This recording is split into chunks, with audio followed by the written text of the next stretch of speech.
दोस्तों आपको हमारी ऐप विष्णु इकोनॉमिक्स स्कूल पर इकोनॉमिक्स से रिलेटेड 250 कोर्सेज मिलेंगे जो कि डिफरेंट यूनिवर्सिटी के इकोनॉमिक्स ऑनर्स और एम इकोनॉमिक्स के कोर्स सिलेबस के अकॉर्डिंग है।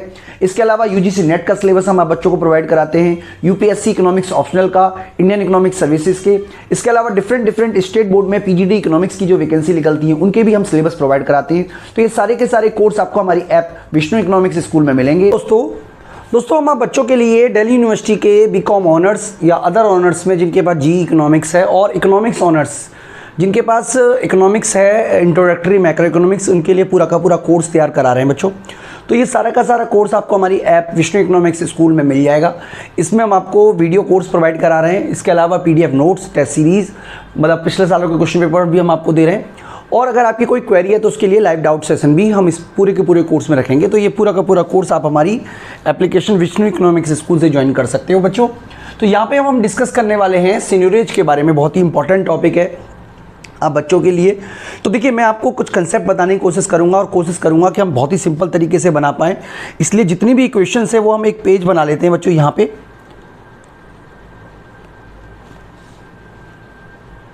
हम इस ओके देखिए सीनियरेज की बात कर रहे हैं। तो सबसे पहले हमें ये समझना पड़ेगा कि गवर्नमेंट जो है, मैं आपको समझा देता हूँ, बहुत सिंपल तरीके से समझा देता हूँ बच्चों।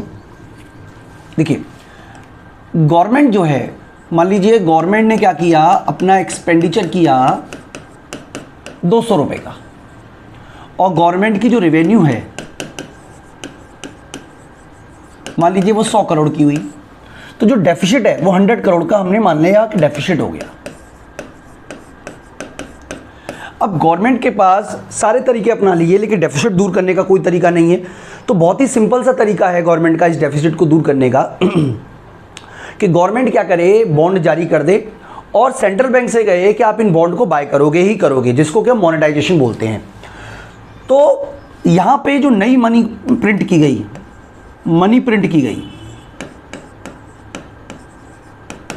ये रियल टर्म में ले रहे हैं बच्चों। रियल टर्म में 100 करोड़ रुपए का डेफिसिट हो गया, मनी प्रिंट की गई 100 करोड़ की। लेकिन आप देखोगे कि 100 करोड़ की मनी प्रिंटिंग से 100 करोड़ रुपए का डेफिसिट पूरा नहीं होगा। देखिए ध्यान से समझिएगा बच्चों, क्या वजह है इसकी कि मान लीजिए 100 करोड़ रुपए एक्स प्रोजेक्ट में लगने वाले थे, लेकिन जैसे ही मनी ग्रोथ हुई, मान लीजिए मनी ग्रोथ हुई 100 करोड़ से, तो जो प्राइस लेवल है, प्राइस लेवल हम मान लेते हैं 10% बढ़ गया। इसका मतलब ये हुआ कि अब आपको, अगर आप चाहते हो कि 100 करोड़ का डेफिसिट पूरा करना है तो आपको 110 करोड़ के प्रिंट नोट इशू करने पड़ेंगे। बात समझने की कोशिश कीजिएगा, क्योंकि जैसे ही आप नए नोट छापते हो इस प्रोजेक्ट की जो कॉस्ट है वो बढ़ेगी क्योंकि इन्फ्लेशन बढ़ने की वजह से। इसीलिए अब आपको 100 करोड़ के बदले 110 करोड़ नोट छापने पड़ेंगे। यानी कि एक्चुअल में हम इसको ऐसे लिख सकते हो, डेल्टा एम अपॉन पी, इसको बोलते हैं बच्चों सीनियरेज। इसका मतलब ये हुआ कि जो मनी ग्रोथ की गई है, यानी कि रियल टर्म में कितनी मनी ग्रोथ हुई। रियल टर्म का मनी ग्रोथ का मतलब है कि आपने जो मनी ग्रोथ की, मान लीजिए आपने जो नोट बढ़ाए वो बढ़ाए 100 करोड़ से, और मान लीजिए कि प्राइस लेवल पहले 1 था अब 2 हो गया। तो इसका मतलब है कि जो एक्चुअल मनी ग्रोथ हुई वो 50 करोड़ की हुई है, ना कि 100 करोड़ की। इसका मतलब ये हुआ कि जब आप 100 करोड़ रुपए की ग्रोथ कर रहे हो या 100 करोड़ रुपए छाप रहे हो तो वास्तव में जो मनी की सप्लाई बढ़ेगी रियल टर्म में वो 50 करोड़ ही बढ़ेगी। तो बच्चों ये पूरा का पूरा कंसेप्ट है और इस पूरे के पूरे कंसेप्ट को मैं आपको समझाने की कोशिश करूंगा, डिटेल में समझाने की कोशिश करूंगा।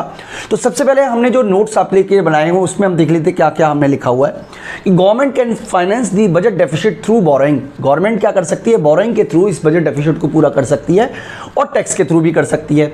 लेकिन जब गवर्नमेंट कहीं से भी पैसा नहीं ले पाती तो वो बॉन्ड इशू कर देती है और बॉन्ड बाय करने का काम करती है आरबीआई।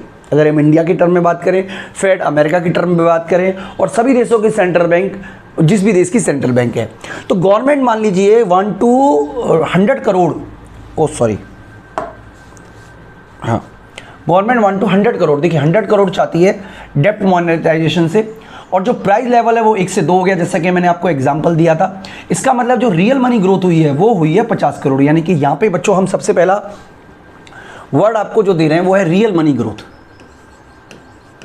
Real money growth. आप याद रखिएगा,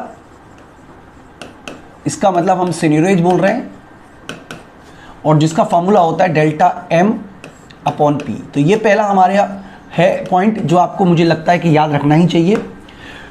ठीक है जी। तो सीनियरेज क्या होता है, बेसिक टर्मिनोलॉजी आपको समझ में आ गई होगी बच्चों। सीनियरेज का मतलब होता है कि आपने जो मनी सप्लाई की है उसके बाद प्राइस कितना बढ़ा है, प्राइस लेवल क्या हो गया है, तो जो रियल मनी ग्रोथ हुई है उसको हम बोलते हैं सीनियरेज। अब देखिए यहां पे to see what is nominal money growth is required to generate amount of seigniorage. देखिए कितनी मनी ग्रोथ की रिक्वायरमेंट है वो हमें पता करने की जरूरत पड़ेगी। तो यहां पे मैं आपको सिंपल तरीके से समझा देता हूं। सबसे पहले हमने समझा कि जो सीनियरेज होता है वो होता है डेल्टा एम अपॉन पी। अगर मैं इसको मल्टीप्लाई कर दूं दोनों तरफ, डेल्टा एम अपॉन पी को मल्टीप्लाई कर दूं एम अपॉन एम से, तो हम इसको ऐसे भी लिख सकते हैं कि delta m upon m into m upon में पी। अब इसको बच्चों बोलते हैं हम money growth rate, money growth.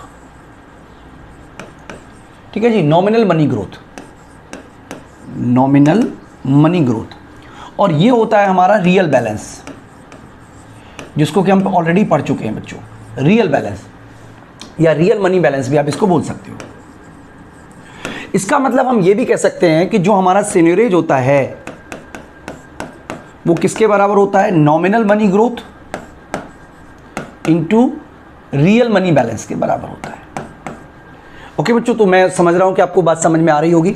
इसका मतलब है कि जितना लार्ज होगा हमारा रियल मनी बैलेंस, यानी कि जितना मतलब मैं आपको समझा देता हूं। देखिए मान लीजिए अगर ये वैल्यू ज़्यादा है तो डेफिनेटली ये वैल्यू भी ज़्यादा होगी, यानी कि जितना हमारा मनी ग्रोथ जो आप कह सकते हो एक तरीके से रियल बैलेंस ज़्यादा है, रियल मनी बैलेंस ज़्यादा है।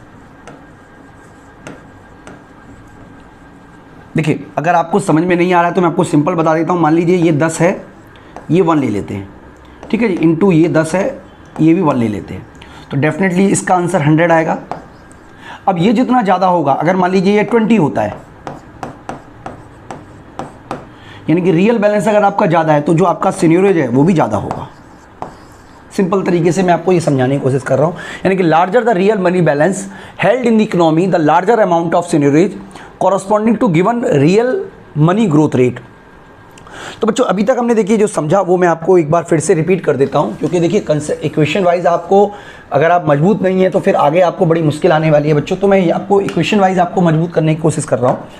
तो सबसे पहले देखिए हमने क्या क्या एज्यूम किया है, मैं आपको सबसे पहले बता देता हूँ। सबसे पहले हमने कहा कि जो सीनियरेज होता है वो किसके बराबर होता है, डेल्टा एम अपॉन पी के, और उसके बाद हमने क्या किया, इसको मल्टीप्लाई कर दिया एम अपॉन एम से, यानी कि ये किसके बराबर बन गया बच्चों, इसका मतलब जो सीनियरेज हो गया वो बराबर हो गया डेल्टा एम अपॉन एम, यानी कि मनी ग्रोथ के इंटू डेल्टा, सॉरी डेल्टा नहीं आएगा यहाँ पे, इंटू एम अपॉन पी की। तो ये बच्चों हमें सबसे इंपॉर्टेंट है जो हमें समझना है, और इसी के बेस पर हम अपने न्यूमेरिकल भी सॉल्व करेंगे अगर हमें ज़रूरत पड़ती है तो।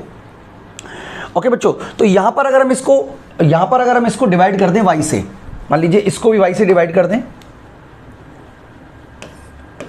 और इसको वाई से डिवाइड कर दें, तो हम इसको ऐसे लिख सकते हो कि की सीनियरेज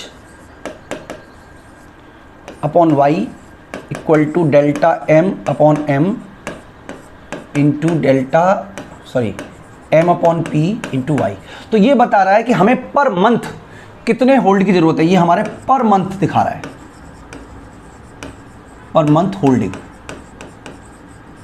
ठीक है, तो यहाँ पे एक एग्जाम्पल के थ्रू बताया हुआ है, हालांकि इक्वेशन तो वही लिखी हुई है कि यहाँ पे इसको हमने वाई से डिवाइड कर दिया दोनों तरफ ही।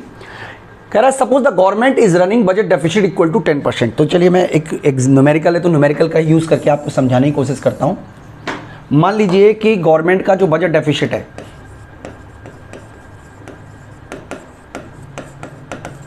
वो 10% है। इसके अलावा हम ये मान लेते हैं the real income decide to be finance through seigniorage, यानी कि जो डेफिसिट है वो सीनियरेज से भरा जाएगा। सो द डेफिसिट इज आपका हो गया 0.1, यानी कि इसको हम 0.1 बोल सकते हो क्योंकि वाई है ना, तो वाई से डिवाइड किया है तो ये 0.1 हो गया। इसके अलावा suppose people hold real money balance equal to 2 month, यानी कि आप कह सकते हो कि M/P जो है वो 2 मंथ का भी आपको रिक्वायरमेंट है। एंड आप कह सकते हो इस तरीके से कि आपको नॉमिनल मनी ग्रोथ कितनी होगी ये हमें पता करना है बच्चों। तो नॉमिनल मनी ग्रोथ कैसे निकालेंगे? सबसे पहले हम क्या करते हैं, सिनेरियो एज की वैल्यू लिख देते हैं, जैसे यहाँ पे लिखा हुआ है, इसकी वैल्यू लिख देते हैं 0.1 equal to delta M/M into, ये देखिए M/P, यानी कि ये जो वैल्यू है वो 2 है, तो ये इस तरफ चला जाएगा, इसका मतलब ये वैल्यू आएगी 0.05 डिवाइड हो जाएगा ना बच्चों, और 5% आएगी मनी ग्रोथ।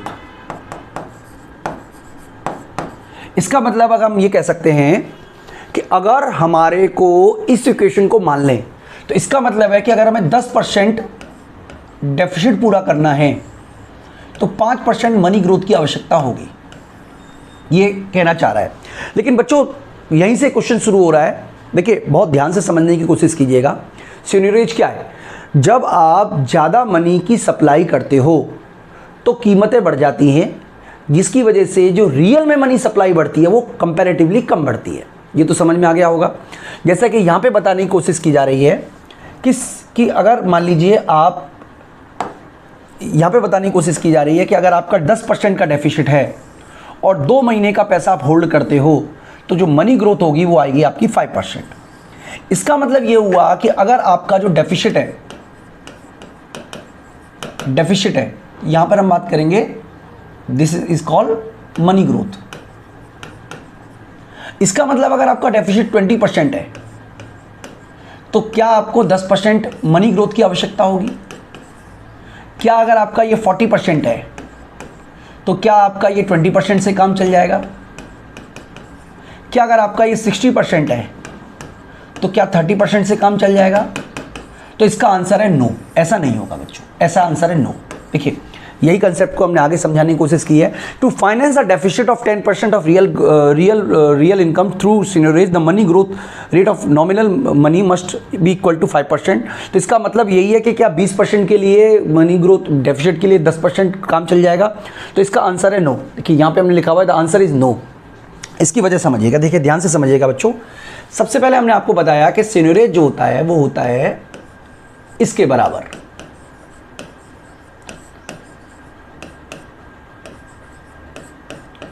और सिंपल शब्दों में हमने इसको y से डिवाइड कर दिया है, ठीक है जी, और कुछ भी नहीं किया हमने आपको। तो हम ये कहना चाह रहे हैं कि अगर हमारा मनी ग्रोथ, मान लीजिए अगर हमारा ये 10% है तो ये आएगा 5% इंटू 2। अब आप समझने की कोशिश कीजिएगा बच्चों कि जैसे ही हमारी मनी ग्रोथ बढ़ती है, मनी ग्रोथ बढ़ने से जो इन्फ्लेशन है वो भी बढ़ेगी, महंगाई बढ़ेगी, जिसकी वजह से इंटरेस्ट रेट बढ़ेगा, और इंटरेस्ट रेट बढ़ने की वजह से जो आपका M/P है वो घटेगा। जैसा कि यहाँ पे दिखाया हुआ है आप बच्चों को कि जब हमारे का 10% डेफिसिट था तो जो डिमांड फॉर रियल मनी है वो 2 है, लेकिन जब डेफिसिट 20% हो जाएगा तो अब ये मान के चल रहे हैं कि जो रियल डिमांड है मनी की वो घटेगी, और जब 40% हो जाएगा तो रियल डिमांड है मनी की वो घटेगी, और जब 50% हो जाएगा तो रियल डिमांड फॉर मनी घटेगी। बच्चों बात को समझने की कोशिश कीजिएगा, अगर आप कंसेप्ट को नहीं समझेंगे तो पकड़ में नहीं आएगा आपको। यानी कि जितना ज़्यादा आप मनी ग्रोथ करोगे उतना ही इन्फ्लेशन रेट हाई रहेगा, उतना ही इंटरेस्ट रेट हाई रहेगा, उतना ही डिमांड फॉर रियल बैलेंस कम रहेगी। इसका मतलब ये हुआ कि लोग कम पैसे को होल्ड करना चाहेंगे, वो ज़्यादा से ज़्यादा गुड्स खरीदना चाहेंगे, वो ज़्यादा से ज़्यादा पैसे को बॉन्ड बाय करना चाहेंगे, लेकिन होल्ड करना कम से कम चाहेंगे। तो यहाँ पर बच्चों मनी ग्रोथ के पर इसका क्या असर पड़ेगा, वो कितनी रिक्वायरमेंट होगी वो हमने कैलकुलेट करने की कोशिश की है। जैसा कि पुराने वाले में कैलकुलेट किया था, अगर ये 110% है और ये 2 मान लेते हैं तो यहाँ से ये डिवाइड करेगा तो ये 5% आ जाएगा। इसी तरीके से ये 20% है, यानी कि अगर आप 20% का डेफिसिट अपनाते हो तो आपका 1.5% का मनी ये रहता है, रियल मनी डिमांड रहती है, तो आपको 13.33% का मनी सप्लाई करनी पड़ेगी। यानी कि 10% पे 5% था, लेकिन 20% पर ये जो है वो 13.33% है। अगर आप 40% डेफिसिट अपनाते हो तो आपको 40% ही मनी ग्रोथ करनी पड़ेगी। और अगर आप 50% अपनाते हो, यानी कि 50% जीडीपी का डेफिसिट अपनाते हो, तो 66% आपको एक तरीके से डेफिसिट अपनाना पड़ेगा। तो बच्चों यही है पूरा का पूरा कंसेप्ट। अगर मैं आपको दोबारा से सिंपल तरीके से इसे समझाने की कोशिश करूं, ये कंसेप्ट क्या आपको बार बार समझाने की कोशिश कर रहा है, तो देखिए 2 बार मैं आपको सिंपल बोलूँगा कि जब आप मनी की ग्रोथ करते हो तो इसका मतलब ये नहीं होता कि आपका जो डेफिसिट है वो ये बराबर होगा। ये नहीं होता बच्चों, ये बराबर नहीं होता, ऐसा नहीं होता। ठीक है जी। यानी कि जब आपने मनी की ग्रोथ की, ये नॉमिनल टर्म है, ये रियल टर्म है। दिस इज नॉमिनल टर्म और ये रियल टर्म है। इसका मतलब अगर आप चाहते हो कि 50% आपका 40% आपका डेफिसिट 40% मनी ग्रोथ से पूरा हो जाए, ऐसा नहीं होता बच्चों। बल्कि ये डिपेंड करता है कि आप कितना पैसा होल्ड कर रहे हो M/P पर। यानी कि ये हमारा पूरा का पूरा सिनेरियो है बच्चों, जो हमने आपको समझाने की कोशिश की। और ये इसका फार्मूला है डेल्टा M/P। तो ये किस पे डिपेंड करेगा, ये कितना फुलफिल होगा, ये डिपेंड करेगा नंबर 1 इस पे और नंबर 2 इस पे। तो जैसे जैसे ये बढ़ता है इसकी वैल्यू घट जाती है। इसकी वजह से आपको अगर ज़्यादा डेफिसिट अपनाते हो तो आपको ज़्यादा मनी सप्लाई करने की जरूरत पड़ेगी, जिससे कीमतें बढ़ेंगी बच्चों। तो ये पूरा का पूरा कंसेप्ट है सिनेरियोज का। इसके अलावा अगली जो वीडियो होगी उसमें हम आपको इस टॉपिक को कंटिन्यू करेंगे, जिसमें हम आपको इन्फ्लेशन से रिलेशन बताएंगे। साथ ही साथ अगर कांस्टेंट मनी ग्रोथ है तो क्या इंपैक्ट पड़ेगा वो भी आपको समझाएंगे। लेकिन वो वाला जो वीडियोज़ हैं वो आपको हमारी ऐप विष्णु इकोनॉमिक्स स्कूल में ही मिलेंगी। और मैं उम्मीद करता हूँ कि आपको कंसेप्ट समझ में आ रहा होगा। बेसिकली सिनेरियोज का मतलब हमने आपको समझा दिया। आने वाली वीडियो में हम आपको बताएंगे किस तरीके से, जैसा हमने आपको बताया, मनी ग्रोथ इन्फ्लेशन को इन्फ्लुएंस करती है, इफेक्टेड करती है। और साथ ही साथ कांस्टेंट मनी ग्रोथ के केस में किस तरीके का एग्जांपल होता है बच्चों। इसके अलावा हम पिछले सालों के क्वेश्चन पेपर, न्यूमेरिकल, ये सब कुछ आप बच्चों के लिए सॉल्व कराने वाले हैं। इस वीडियो में इतना ही। Thank you.